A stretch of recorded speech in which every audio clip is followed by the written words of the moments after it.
ইনাল হামদুলিল্লাহি ওয়াহদা ওয়াসসালাতু ওয়াসসালামু আলা মান লা নাবিয়্যা বা'দা।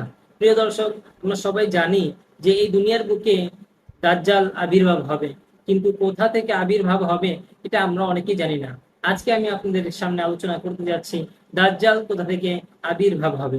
প্রিয় দর্শক, হযরত ইসহাক ইবনে আব্দুল্লাহ রাদিয়াল্লাহু তাআলা আনহু থেকে বর্ণিত, তিনি হযরত আনাস ইবনে মালিক রাদিয়াল্লাহু তাআলা আনহু থেকে বলতে শুনেছেন, আসবাহানের ৭০,০০০ ইহুদি দাজ্জালকে অনুসরণ করবে এবং তাদের সবার গায়ে জুব্বা থাকবে, চাদর থাকবে।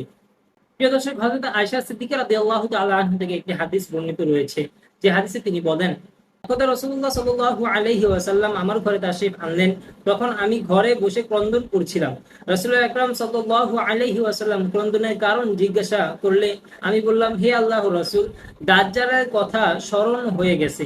তখন রাসূল করিম সাল্লাল্লাহু আলাইহি ওয়াসাল্লাম বলতে লাগলেন, সে যদি আমার জীবদ্দশায় বের হয় তবে আমি তোমাদের পক্ষ থেকে তাকে প্রতিহত করব। আর যদি সে আমার মৃত্যুর পর বের হয় তবে তোমাদের ভীত হওয়ার কোনো দরকার নেই, কারণ দাজ্জালের মিথ্যুক প্রমাণ হওয়ার জন্য এতটুকুই যথেষ্ট যে তার এক চোখ কানা হবে। পক্ষান্তরে তোমাদের প্রকৃত প্রভু কানা নন। সে আসফাহান এর ইহুদি এর বসতি থেকে সে আত্মপ্রকাশ করবে। প্রিয় দর্শক, হযরত আমর বিন হুসাইন রাদিয়াল্লাহু তাআলা আনহু আবু বকর রাদিয়াল্লাহু তাআলা আনহু থেকে বর্ণনা করেন যে তিনি বলেছেন, রাসূলুল্লাহ আকরাম সাল্লাল্লাহু আলাইহি ওয়াসাল্লাম ইরশাদ করেছেন, দাজ্জাল ভূপৃষ্ঠের পূর্ব দিকের খোরাসান নামক এলাকা থেকে আত্মপ্রকাশ করবে। তার সাথে প্রচুর আনসারী থাকবে। তন্মধ্যে একদল অনুসারীদের চেহারা স্ফীত ঢালের মতো দেখাবে, প্রশস্ত চেহারার অধিকারী হবে। মুসনাদে আহমদ। প্রিয় দর্শক, তার মানে আমরা এই দুটি হাদিস থেকে জানতে পারলাম, আসফাহান নামক ইহুদিরা, আসফানে বসবাসকারী, আসবাহান বা আসফাহানে বসবাসকারী ইহুদিরা ৭০,০০০ ইহুদি তাকে অনুসরণ করবে। আর সে বের হবে খোরাসান থেকে। দাজ্জাল বের হবে খোরাসান থেকে। উপরোক্ত হাদিসে খোরাসানকে দাজ্জালের প্রকাশের স্থল বলা হয়েছে। পূর্বোক্ত বর্ণনায় আসফাহান বলা হয়েছিল। হাদিস দ্বয়ের বৈপরীত্যের কোনো অবকাশ নাই, কারণ আসফাহান হচ্ছে ইরানের একটি প্রদেশ, আর ইরানও পূর্বে খোরাসানের অন্তর্ভুক্ত ছিল। খোরাসানের ব্যাপারে একটি সেনা দলের কথা পূর্বে আলোচনা করা হয়েছে, যারা ইমাম মাহাদির দলকে শক্তিশালী করার জন্য আসবে।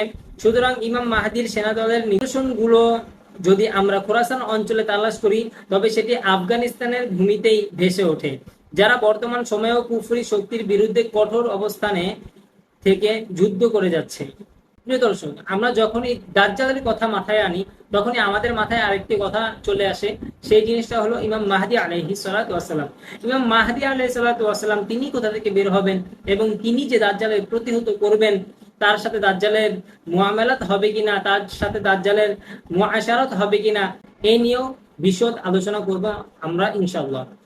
প্রিয় দর্শক, আমরা বর্তমান সময় দেখতে পাই যে আফগানিস্তান কিন্তু কুফুরি শক্তির বিরুদ্ধে বড় একটি ভূমিকা তারা পালন করছে। তারা প্রতিহত করার জন্য আপ্রাণ চেষ্টা করছে। এতেই বোঝা যায় ইমাম মাহদী আলাইহিস সালাতু ওয়াস সালাম তিনি, তার যে একটি দল হবে, ইমাম মাহদী আলাইহিস সালাতু ওয়াস সালামের দলে আফগানরা সর্বাধিক থাকবে, এটা আমরা উপলব্ধি করতে পারি। সুতরাং এই সকল নিদর্শন আর ভৌগোলিক অবস্থান দেখে পরিষ্কারভাবেই এটা বলা যায় যে ইমাম মাহাদির দলকে শক্তিশালী করার জন্য খোরাসানের ওই অঞ্চল থেকেই বাহিনী যাবে, যেখানে বর্তমান সময়ে তালেবানদের জোর রয়েছে। তবে অপর বর্ণনায় দাজ্জালের প্রকাশের স্থল ইরাক ও শামের মধ্যবর্তী স্থান নির্ধারণ করা হয়েছে, যা উপরোক্ত হাদিস দ্বয়ের সাথে বৈপরীত্যের সৃষ্টি করে। সামঞ্জস্য বিধানটি এভাবে করা যেতে পারে যে তার প্রাথমিক আত্মপ্রকাশ তো আসফাহান থেকেই হবে, তবে প্রসিদ্ধি এবং খোদাই দাবিটি ইরাকের মধ্যে হবে। এই জন্য হাদিসের ভাষায় এটাকে প্রকাশের স্থল বলা হয়েছে। হাদিসে আসফাহানে ইহুদিরা বসতিকে তার আত্মপ্রকাশের স্থল নির্দিষ্ট করা হয়েছে।